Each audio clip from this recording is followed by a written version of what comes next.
ഞാനിപ്പോൾ ഉണ്ടല്ലോ അങ്ങനെ 3 സ്കൂളിലേക്ക് കാണാൻ വേണ്ടി പോകും. അവിടെ സമരം നടക്കുക എന്നുവെച്ചാൽ ഈ സ്കൂളിനെല്ലാം ഒന്നിച്ച് ഒരു സ്കൂളിലേക്ക് ആക്കുക എന്നുള്ളൊരു തന്ത്രം. അപ്പോൾ അതിന് എഗെയിൻസ്റ്റായിട്ട് സമരങ്ങൾ നടക്കുകയാണ് 3 സ്കൂളുകളിലായിട്ട്. അങ്ങനെ അതൊന്ന് കാണാൻ വേണ്ടി പോവുകയാണ്. ഞാൻ ആദ്യം ചെന്നത് നോർത്ത് സ്കൂളിലേക്ക് കേട്ടോ. അപ്പോൾ ഇതിൻ്റെ അരികത്ത് കുറേ പാരൻസ് നിൽക്കുന്നുണ്ട്. അപ്പോൾ അവരോടൊന്ന് സംസാരിച്ചു നോക്കും. മക്കളെ ഇങ്ങനെ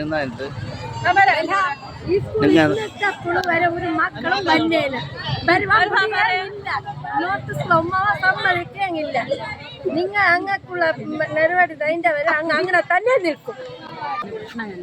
നമ്മളെ മക്കൾ പഠിക്കുന്നവരവളെ മക്കൾക്കും പഠിക്കണം. സ്കൂളിലെ പ്രശ്നങ്ങൾ അങ്ങനെ. ശരി, 2 സ്കൂൾ പഴയതുപോലെ തന്നെ ആ സ്കൂൾ ഓപ്പൺ ചെയ്യണം, ഹൈസ്കൂൾ ഓപ്പൺ ചെയ്യണം. ശരി ശരി മീൻ്റെ. പിന്നെ ഞാൻ പോയത് ഗവൺമെൻറ് നഴ്സറി സ്കൂളിലേക്കാണ്. അവിടെയും ആരും പിള്ളേരാരുമില്ല. സമരങ്ങളാരും. പിന്നെ ഞാൻ സീനിയർ ബേസിക് സ്കൂളിലേക്ക് പോയി. അപ്പോൾ ഇതിൻ്റെ പരിസരത്ത് കുറേ ആൾക്കാർ നിൽക്കുന്നുണ്ട്. ഇതൊക്കെ പാരൻസാണ്. ഇവിടെ കുറേ പേര് ഇരിക്കുന്നുണ്ട്. ഈ സൈഡിലുമായിട്ട് കുറേ പാരൻസ്. അപ്പോൾ ഞാനിവിടെയൊക്കെ ചോദിച്ചു നോക്കി, സംസാരിച്ചു നോക്കി.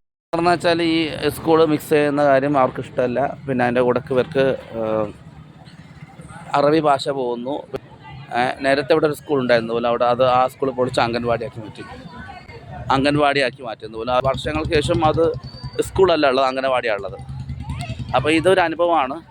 ഇനി അങ്ങനെ ഉണ്ടാകാൻ പാടില്ലാന്ന് പോലും. വലിയ കോമ്പൗണ്ട് വാൾ ഉണ്ടല്ലോ, ഈ കോമ്പൗണ്ട് വാളിൻ്റെ അകത്ത് അത്യാവശ്യം ഇതിൻ്റെ അകത്ത് നല്ലൊരു സ്കൂളുണ്ടായിരുന്നു, ഒരു സെൻട്രൽ സ്കൂൾ. അത് പൊളിച്ചിട്ടാണ് ഇപ്പോൾ ഈ കാണുന്ന നന്ദ്ഗർ എന്ന് പറയുന്ന ഈ ഒരു ബിൽഡിംഗ് വന്നിരിക്കുന്നത് കേട്ടോ. ഇതിൻ്റെ അകത്ത് കയറി എത്ര മുറിയുണ്ടോയെന്ന് നോക്കണമായിരുന്നു എനിക്ക്. അംഗനവാടി എന്നാണ് ആൾക്കാർ പറയുന്നത്. ഈ ഒരു വലിയ റൂം, ഒറ്റ മുറി. ഓക്കെ, ഈ ഒരൊറ്റ മുറി. പിന്നെ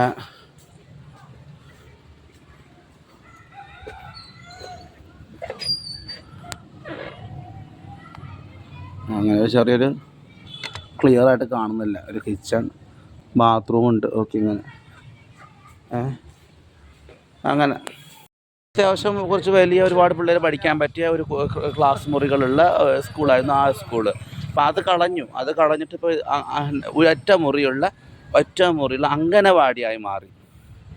ഈ ഉമ്മാനോട് ഞാൻ ചോദിച്ചു, ഉമ്മ സമരത്തിലാട്ടോ. ഇതിൻ്റെ സ്കൂളിൻ്റെ അടുത്തുള്ള കടയുടെ മുറ്റത്ത് ഇങ്ങനെ ഇരിക്കുകയാണ്, സ്കൂളിലേക്ക് നോക്കിയിട്ട്. അപ്പോൾ ഉമ്മയോട് ഞാൻ ചോദിച്ചു എന്താ സംഭവം എന്ന്. അപ്പോൾ ഉമ്മ പറയുന്നത് എന്താ വെച്ചാൽ മക്കളെയും അവിടെ സ്കൂളിലേക്ക് വിട്ടാൽ ജാമാവും, ഓക്സിജൻ കിട്ടാ. അപ്പം ഇവിടെ സ്കൂൾ തന്നെ വരണ്ടായി. ലക്ഷദ്വീപുകാരെ ഫുൾ മലയാളികളാണ്. മലയാളമാണ് ഞങ്ങൾ സംസാരിച്ചുകൊണ്ടിരിക്കുന്നത്. അതുകൊണ്ട് മലയാളം മീഡിയം സ്കൂൾ ആവശ്യമുണ്ട്. കുട്ടികൾ വടക്ക് സ്കൂളിലേക്ക് പോകുന്ന ഒരുപാട് ദൂരങ്ങളില്ല. അതുകൊണ്ടാണ് കുട്ടികൾക്ക് ആ സ്കൂളിൽ തന്നെ പഠിക്കാനുള്ള സൗകര്യം ചെയ്തു കൊടുക്കണമെന്ന്. സ്കൂൾ പോകുന്നത് കൊണ്ടാണ് ഈ പ്രശ്നം. ഒരുപാട് ദൂരത്തിലേക്ക് പോകുന്നത് കൊണ്ട് മലയാളം മീഡിയം അവർക്ക് പഠിക്കാൻ ബുദ്ധിമുട്ട് വരുന്നുണ്ട്. അതെ, വേറെ സ്കൂളിലേക്ക് മാറുന്നതുകൊണ്ട് പഠിക്കാൻ ബുദ്ധിമുട്ട് വരുന്നുണ്ട്. പിന്നെ രാവിലെ ആണെങ്കിൽ മദ്രസയ്ക്ക് പോകുന്നു. പിന്നെ അതുകൊണ്ട് ദൂരത്തിൽ നിന്ന് വന്നെത്താൻ കുട്ടികൾക്ക് ബുദ്ധിമുട്ടുണ്ട്, ചെറിയ കുട്ടികളായതുകൊണ്ട് അല്ലേ. എന്നെ ഇഷ്യൂ ഇവിടത്തെ മലയാളം മീഡിയം എടുക്കാൻ അതെടുക്കാൻ പാടില്ല. നമ്മൾക്ക് മലയാളം, നമ്മുടെ മുതൽ മലയാളം. പിന്നെ അറബി എടുപ്പല്ലോ.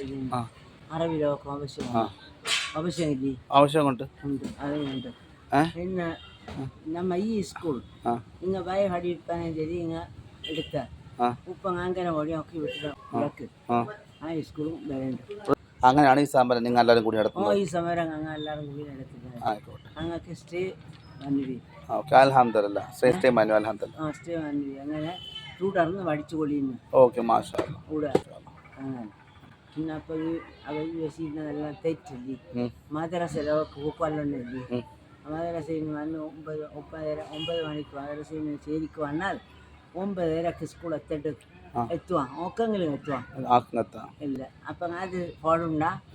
അതുകൊണ്ട് ഇതെല്ലാം വിശേഷിച്ചു അക്രമമില്ല. ശരി, താങ്ക്സ് തോളിമ്മ. ശരി, ജസാക്കല്ലാ, താങ്ക്സ്. 6 സ്കൂളുണ്ടായിരുന്നു കേട്ടോ. 6ാം ക്ലാസ് വരെ ഈ ഭാഗത്തുള്ള ആ സ്കൂളുണ്ടായിരുന്നു. ഇത് ഈ കാണുന്ന ബിൽഡിംഗ് ഉണ്ടല്ലോ, ഇതും കൂടി ഒരു സ്കൂളായിരുന്നു. സെൻട്രൽ സ്കൂളിൻ്റെ അന്ന് ചെറിയ പാട്ടായിരുന്നു കേട്ടോ. ഇതും ഒരു സ്കൂളിൻ്റെ ഒരു ഭാഗമായിരുന്നു. എനിക്ക് ഓർമ്മയുണ്ട്, ഞാനിവിടെ ഈ ഭാഗത്തൊക്കെ വരുമ്പോൾ ഇവിടെ കുട്ടികൾ ക്ലാസ്സിൽ നിന്ന് ഇറങ്ങുന്നതൊക്കെ ഞാൻ എന്നും കാണാറുണ്ടായിരുന്നു. നമ്മുടെ ബന്ധത്തിലുള്ള പിള്ളേർ ഇവിടെ പഠിച്ചിട്ടുണ്ട്. ഇത് ഈ സ്കൂളിൻ്റെ ഒരു ഭാഗം, 1 or 2 ക്ലാസ് ഇവിടെ ഉണ്ടാകും, ബാക്കി 6 വരെ ഇവിടെയൊക്കെ ഉണ്ടാവുമായിരുന്നു, ഈ സ്കൂളിൽ ഉണ്ടാവുമായിരുന്നു. ക്ലാസ് മുറികളുണ്ടായിരുന്നു, അതൊക്കെ പൊളിച്ചിട്ട് ഒരു അംഗനവാടി ആക്കി മാറ്റി. എന്നിട്ട് എല്ലാവരെയും കൂടി അവിടെ തന്നെ സൗകര്യങ്ങൾ പോരാ എന്നുള്ളതാണ്. ഇത് പറ്റത്തില്ല എന്നുള്ളത്, കുട്ടികൾ ഭയങ്കര ജാമായി പോകും എന്നാണ് എല്ലാ പാരൻസും പറയുന്നത്. പിന്നെ ഞാൻ പോയ സീനിയർ സെക്കൻഡറി സ്കൂളിൽ കേട്ടോ, ഇവിടെയും അങ്ങനെ കുട്ടികളാരും തന്നെ വന്നിട്ടില്ല കേട്ടോ. പിന്നെ കുറേ പാരൻസ് ഇതേ സൈഡിലൊക്കെ നിൽക്കുന്നുണ്ട് സമരത്തിൽ. പിന്നെ ഇവർ ഈ പരിപാടി തന്നെ വരുന്നത്, ആരെങ്കിലും വന്നാൽ അവരെ മടക്കി വിടും. പിന്നെ ഞാൻ ഇവരോടും സംസാരിച്ചു. എന്നിട്ട് നിന്നായിരുന്നു പറയുക.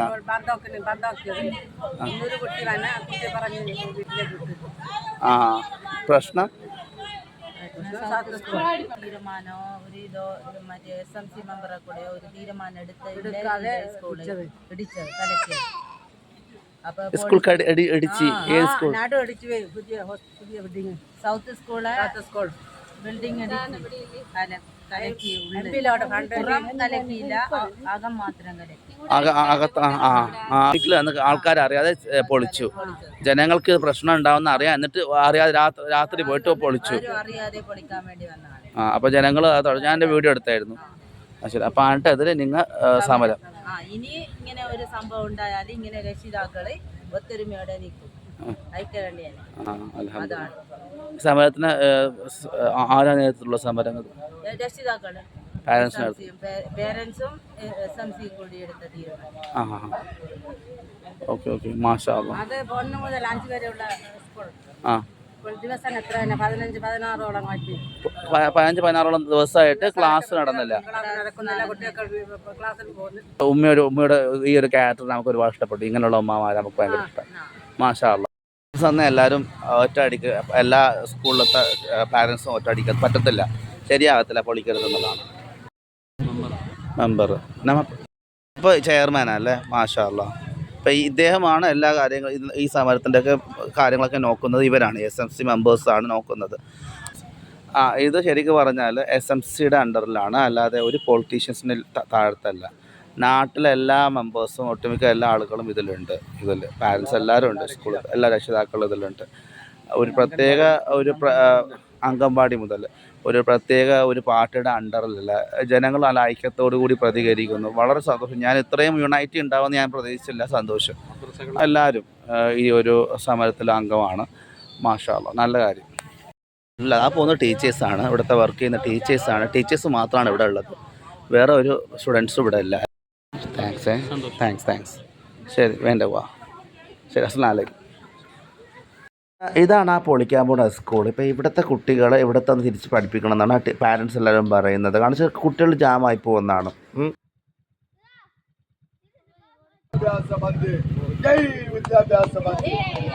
നമ്മുടെ വിദ്യാഭ്യാസ ബന്ദ് വിജയിച്ചിരിക്കുന്നു. ഇവിടെ നമുക്കറിയാം, ഇന്ന് അഗത്തിയിൽ ഒരു വിദ്യാഭ്യാസ ബന്ദ് രക്ഷിതാക്കൾ സംഘടിപ്പിച്ചിരിക്കുക. രക്ഷിതാക്കളും കുട്ടികളും എല്ലാവരും കൂടെ സംഘടിപ്പിച്ചിരിക്കുക. ഭാഗത്ത് JB സ്കൂൾ സൗത്ത് ഇവിടെ പൊളിക്കാനുള്ള സർക്കാർ പൊളിക്കാനുള്ള തയ്യാറെടുപ്പിലാണ്. എന്നാൽ അത് പൊളിക്കണമെന്നുണ്ടെങ്കിൽ SMCയുമായിട്ടൊരു ഒരു ചർച്ച വേണമായിരുന്നു, രക്ഷിതാക്കളുമായിട്ടൊരു ചർച്ച വേണമായിരുന്നു. പക്ഷേ ഇതൊന്നുമില്ലാതെ സർക്കാർ ഒരു സുപ്രഭാതത്തിൽ വന്ന് പോലീസിൻ്റെ ഇതോടുകൂടി അകമ്പടിയോടുകൂടി പൊളിക്കുക. അത് ജനങ്ങളെല്ലാവരും കൂടി തടസ്സപ്പെടുത്തി. ഇന്നിപ്പോൾ സ്റ്റാറ്റസ് സർക്കാർ കോടതിയുടെ സ്റ്റാറ്റസ് കിട്ടിയിരിക്കുകയാണ്, സ്റ്റാറ്റസ് കോയാണ് നടന്നുകൊണ്ടിരിക്കുന്നത്. അപ്പോൾ അവിടുന്ന് ഇവര് കുട്ടികളെ മാറ്റാൻ പാടില്ല എന്നാണ് നമ്മുടെ ജനങ്ങളുടെയും രക്ഷിതാക്കളുടെയും എല്ലാവരുടെയും കുട്ടികളുടെയും അഭിപ്രായം. ആ അഭിപ്രായത്തോട് പോകുന്നതിന് വേണ്ടിയാണ് ഇന്ന് ഒരു ബന്ദ്, വിദ്യാഭ്യാസ ബന്ദ് അഗത്തിയിൽ ഇന്ന് തുടങ്ങിയിരിക്കുന്നത്. തീർച്ചയായിട്ടും നമുക്ക് സമാധാനമായ സമരമാണ് നമ്മൾ നടന്നുകൊണ്ടിരിക്കുന്നത്. ബന്ധാണ്. യാതൊരു ബുദ്ധിമുട്ടുണ്ടാക്കുന്നതോ അക്രമമോ ഒന്നും നമുക്കില്ല. ഇവിടെ അക്രമം ഉണ്ടാക്കാതിരിക്കാൻ വേണ്ടി സർക്കാർ ഇതിന് ആദ്യം തന്നെ വേണ്ടത് രക്ഷിതാക്കളുമായിട്ടും സ്കൂൾ മാനേജ്മെൻറ്റ് കമ്മിറ്റിയുമായിട്ടും ഒരു ഡിസ്കഷൻ വേണമായിരുന്നു. യാതൊന്നുമില്ലാതെ, ഒരു ഉത്തരവാദിത്വമില്ലാതെ കൂടാതെ ഒരു സുപ്രഭാതത്തിൽ അങ്ങനെ ചെയ്തത് കൊണ്ടാണ് അത് ചെയ്യുന്നത്. പക്ഷെ കുട്ടികളെ ആ തെക്ക് ഭാഗത്ത് നിന്ന് വടക്കേട്ട് വിടുന്നതും വടക്ക് ഭാഗത്ത് അവിടെ അതിനുള്ള സൗകര്യങ്ങളും എല്ലാം കുറവാണ്. അപ്പോൾ അതുകൊണ്ട് ആ ഭാഗത്തേക്ക് വിടുന്നത് തന്നെ തകരാറാണ്. എല്ലാ സൗകര്യമുള്ള സ്ഥലത്ത് എന്തിനാ കൊടുക്കുന്നത്? അതായത് ബന്ദ് വിദ്യാഭ്യാസ ബന്ദ് 100% വിജയമാണ്. അതായത് അഗത്യ ചരിത്രത്തിൽ ആദ്യമായിട്ടാണ് ഇങ്ങനെ രക്ഷാകർത്താക്കൾ സംയുക്തമായി നടത്തുന്ന ഒരു ബന്ദ്, വിദ്യാഭ്യാസ ബന്ദ്. വേറെ എല്ലാ വിദ്യാഭ്യാസ സംബന്ധമായ എല്ലാ ഗവൺമെന്റ് വിദ്യാഭ്യാസ സ്ഥാപനങ്ങളും ബന്ധായിക്കൊണ്ട് നേഴ്സറി മുതൽ ഹൈസ്കൂൾ വരെ ബന്ധായിക്കൊണ്ട് ആദ്യമായിട്ടാണ് 100% വിജയത്തോടുകൂടി മറ്റൊരു മക്കൾ പോലും അച്ഛൻ ചെയ്യാതെ ഇത് രക്ഷാകർത്താക്കൾക്ക് ഈ ബന്ധിന്റെ വിജയം. നിങ്ങളെ പോലത്തെ രക്ഷാകർത്താക്കളാണ് ഇതിന്റെ വിജയം 100%. വേറെ ആരെങ്കിലും അപ്പം തുടർന്ന് നമ്മ ഈ സമര രീതി ഉണ്ടാവും. ഇന്ത്യക്ക് സ്വാതന്ത്ര്യം കിട്ടി ഒരുപാട് വർഷങ്ങളായി.